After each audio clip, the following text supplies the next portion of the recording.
এক বৈষ্ণবী তার আগুনি গান হঠাৎ থামিয়ে পড়েছিল। শুক্রাবারের সিদ্ধি মন্ত্র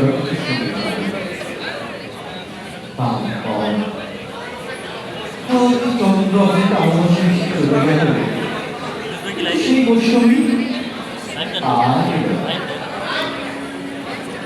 মামাবাড়ি মাঝি নাদেরাজি বলেছিল, বলো দাদা ঠাকুর, তোমায় আমি তীর্থহলের বিল দেখাতে নিয়ে যাব। সেখানে পদ্ম ফুলের মাথায় সাবার ভ্রমণ খেলা করে। আমি কত বড় হলে আমার মাথায় ঘরের ছাদ খুলে যেদিন আকাশ স্পর্শ করবে, আমাদের সুন্দরী পা তুমি আমায় তীর্থহলের বিল দেখাতে নিয়ে যাবে।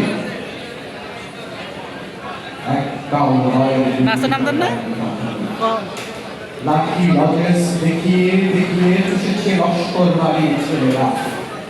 ভিতরের মতন চৌধুরীদের গেটে দাঁড়িয়ে দেখেছি ভিতরের রাস উৎসব।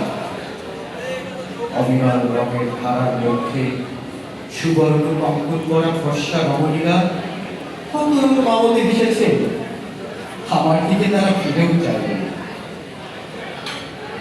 বাবা আমার হাত ছুঁয়ে বলেছিল, দেখিস একদিন আমরা। বাবা এখন অর্থে আমাদের দেখা হয়নি কিছুই। সেই রয়্যালি, সেই লাঠি রথেস, সেই রাস উৎসব আমায় কেউ ফিরিয়ে দেবে না। বুকের মধ্যে সুগন্ধি রুমাল থেকে বলুন